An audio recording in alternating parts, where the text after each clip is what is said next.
Ju njohim me edicionin informativ të lajmeve. Kjo është Radio 7.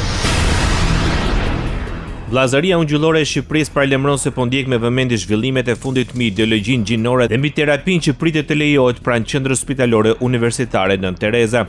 Në një reagim për mediat, Vllazëria Ungjillore e Shqipërisë ndan shqetësimin se familja tradicionale po cënohet përmes nismave dhe këtyre zhvillimeve të fundit. Në reagimin zyrtar shprehet mbështetje e plot edhe për pastor Akil Pano dhe familjen e tij përballë gjuhës së rënduar publike, sulmeve personale dhe përpjekjeve për stigmatizimin që cënojnë individin apo dhe çdo pastor ose klerik që ushtron detyrën e tij. Qëndrimi pro familjes, mbështetja për vlerat e familjes tradicionale burr dhe grua, siç e njeh dhe Kodi i familjes së Republikës së Shqipërisë, i jep të drejtën çdo qytetari shqiptar për t'i artikuluar dhe mbrojtur këto qëndrime publikisht, thuhet në reagimin e Vllazërisë Ungjillore të Shqipërisë. Partia Demokratike qëndron në krah të protestës së thirrur nga koalicioni pro familjes, pas paraqitjes në SPAK në zbatim të masës vendosur ndaj tij.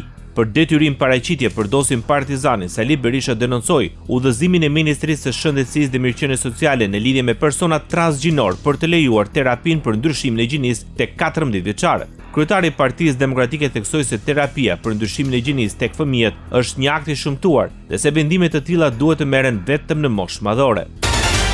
Për krah koalicionit pro familjes qëndron dhe Partia e Lirisë.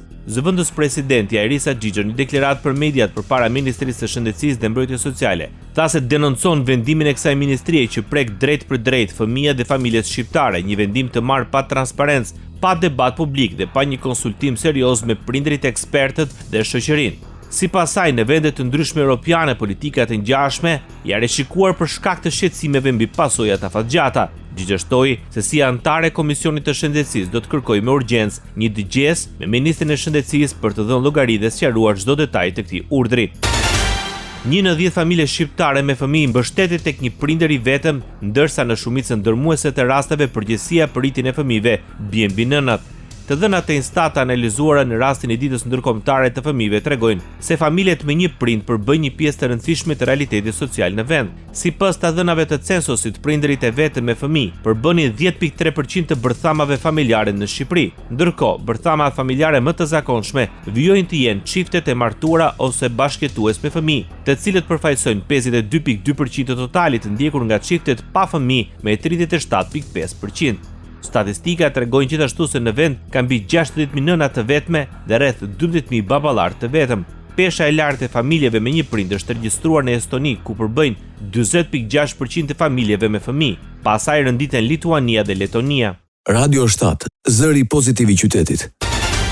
Agjencia e Shëndetit Publike suedeze u bën thirrje prindërve të zvogëlojnë përdorimin e telefonave celular pranë fëmijëve.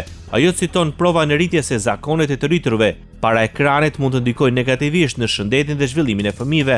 Rastet e shqyrtuara nga agjencia zbuluan se përdorimi i tepërt i ekranit nga prindrit mund të pengojë ndërveprimet me fëmijët dhe shoqërohet me përdorim më të lartë të ekranit midis vetë fëmijëve. Udhëzimet u bëjnë thirrje prindërve të lënë menjan telefonat e tyre celular kur kalojnë kohë me fëmijët, përveç se nëse pajisjet përdoren së bashku me ta. Ndoqët lajmet shkurt në Radio 7, zëri pozitiv i qytetit.